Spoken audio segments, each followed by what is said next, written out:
In our Sunrise Smart Start, Rochester police say a man is in custody after an attempted rape near the University of Rochester campus. 31-year-old Courtney Barber is facing several charges, including attempted rape, robbery, grand larceny, and stalking. According to police, he allegedly approached a female student and the two got into a physical altercation. Police say Barber eventually grabbed the victim's phone and ran. He was located shortly after and arrested. Officers believe this was an isolated incident. Local anti-violence activists are speaking out after a quadruple shooting over the weekend that left 2 dead and 2 others injured. Rochester has seen 58 homicides this year. That rise in violence pushing city leaders to invite an out-of-state organization to help address the issue. Advance Peace from California claims its practices are showing success on the West Coast. It will work with Rochester's Neighborhood Safety Office to implement new methods here. The group says one big challenge is gathering information from witnesses who may be too afraid to talk to police. Well, in other news this morning, the government is facing 2 financial cliffs. First, a possible government shutdown because government agencies will run out of money September 30th. The second, the possibility the country will default on its debts unless Congress raises the debt limit. We are joined by Washington correspondent Alexandra Limon, live in D.C. this morning. Alexandra, good morning. So how do leaders in Congress plan to resolve these issues? Hi there. Good morning. Well, first, let me set this up. Both Republicans and Democrats in Congress agree that not raising the debt limit and defaulting on U.S. loans would be historic and catastrophic and would hurt the U.S. economy and possibly also the global economy. However, Republicans say that they think Democrats are just spending too much money and doing it in a partisan way. And that's why Senator Mitch McConnell says that Republicans will not support raising the debt limit unless Democrats would agree to scaling back that big $3.5 trillion spending plan, which so far they have not agreed to do so. Plus, McConnell says, honestly, Democrats can just raise the debt limit on their own by including that measure in the reconciliation bill. And again, Democrats are not biting on that and are not agreeing to those measures. Instead, they're sort of trying to flip the script and trying to force Republicans to agree to raising the debt limit by tying it to government funding. Democrats essentially here are gambling that Republicans don't want to be blamed for a government shutdown at the end of the month. And they're taking that risk that, by tying the 2 measures together in one bill, that Republicans will support the measure. All right, a lot of strong arguments there, Alexandra. We'll keep an eye on it. Thank you. President Biden is set to address the week-long meeting of the United Nations General Assembly today in New York. His UN as a president comes as his administration works to strengthen relations with allies and reassert Washington's role in global affairs. Well, the president is also attempting to increase the number of refugees who can enter the country during a fiscal year. Currently, 125,000 refugees are allowed into the U.S. per fiscal year. However, the move is unlikely to affect thousands fleeing Kabul after the Taliban takeover of Afghanistan. Those groups are not considered refugees by the U.S. government because they don't have approved visas. The president says the new refugee limit will begin in October. An autopsy is scheduled today to confirm the identity of Gabby Petito. The apparent remains of the 22-year-old were found over the weekend in Wyoming. Her fiancé, who is a person of interest in her disappearance during a cross-country road trip, has not been seen in about a week.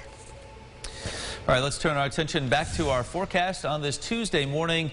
Great morning to get out and about, and that includes maybe taking a bike ride, James. Yeah, I definitely think so. Temperatures in the 60s to start off this morning. Or maybe you're thinking about that bike with an engine on it. Is it a motorcycle day for you? Maybe taking the motorcycle into work. Should be good for both this morning and this afternoon. No rain in the forecast. Albeit, it might be one of those days where you look up in the sky and you're like, geez, it sure looks like it's going to rain, but it doesn't actually. We avoid it through this afternoon, through this evening, but you see the chances going up overnight and into tomorrow morning. The rain arrives likely on Wednesday. We'll have a look at the 8-day forecast at the end of the show. Mark, Leah? James, thank you. Time now for another check of the roads with our sunrise traffic. And a live look over the thruway at this hour. Smooth sailing there. One accident in the Rochester area, 390 south at Brooks Avenue, right by the airport. 490 and 590 up to speed at last check. All right, for the first time in some 18 months, the Rochester Broadway Theater League is raising the curtain on a live production. Carmela Boykin is live at the Auditorium Theater with what audiences can expect at the opening night of Cats. Good morning, Carmela. Good morning, Leah. Good morning, Mark. It's an exciting day for the RBTL Theater because this evening the show is opening at full capacity for the first show of the season. The production has been rescheduled at least 5 times since the start of the pandemic, and with precautions in place, the show is finally ready to open. Changes to the auditorium include added air filters, moving the orchestra from the pits to backstage, and suspending concessions. The show's executive producer, Corey Pryor, says she's been waiting for this moment for 18 months. I actually don't know how I'm going to feel when the curtain goes up. I don't remember what it feels like, but I can tell you that the anticipation is huge. There's nothing like the sounds, the sights, the smells of, having a show happen.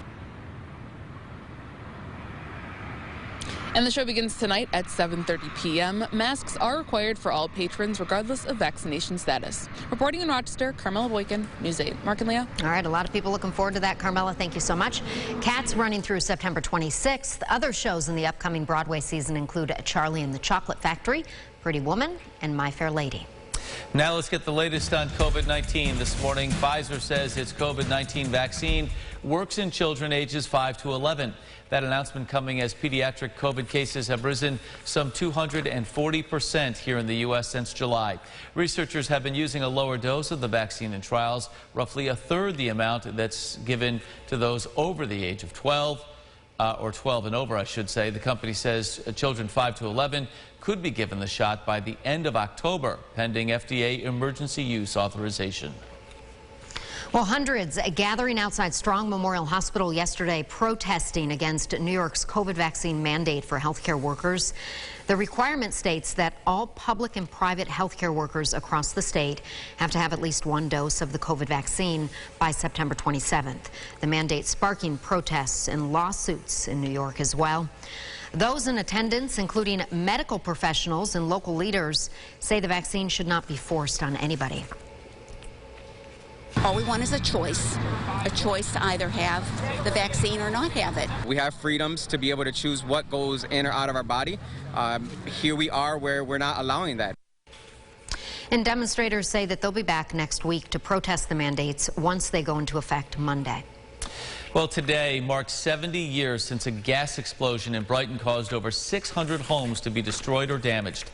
Officials say back in 1951, controls failed at a low-pressure natural gas district and set off those explosions, causing 3 deaths and staggering financial loss in the 12 Corners neighborhood. The town will hold a remembrance ceremony beginning this morning at 9 a.m. at the Brighton Firehouse on Elmwood Avenue. All right, here's what some folks might be talking about at the water cooler this morning. If you missed last night's harvest moon, don't worry. You may have a chance to catch it again tonight. The harvest moon is the full moon that rises closest to the autumnal equinox, September 22nd, officially marking the start of the fall season for the northern hemisphere. According to the Farmer's Almanac, the moonlight of the harvest moon brightens the early evening when crews are harvesting their summer crops. We will be able to catch a glimpse tonight, perhaps. James, what say you? Yeah, overcast, going to be tough. You might be able to see it through a little bit of a break in the clouds, but it might be tough. And it was 97, 98% illuminated the past few nights, so hopefully you were able to maybe catch a glimpse. Our bus stop forecast here as we wrap up. Temperature starting off pretty comfortable, pretty mild, mid-60s. We'll climb into the mid-70s this afternoon. No need for the rain jacket, no need for the umbrella as the rain holds off, but it will move in as we get into tomorrow. We'll finish here with the 8-day forecast. There it is. Yeah, I think both Wednesday and Thursday there will be plenty of rain out there. So tomorrow we'll be talking umbrellas. We'll be having rain jackets out, and it'll be the first day of fall. Hey, let's all wear orange tomorrow. How's that sound? Okay. Let me think about it. I think I have orange. Tomorrow's a long time from now. I'll try to remember. I have green. What about green? I can't do green. All right. Oh, you green can't screen, do green. weatherman. That would be fun, work. though. You should do green. All right, tune in to find out how it works out. Yes, please do. Thanks for watching News 8 at Sunrise. Our next update in 30 minutes. CBS Mornings is up next. Have a Follow great day. News 8 wherever you are. on RochesterFirst.com, Facebook, Twitter, and on our app for news and weather.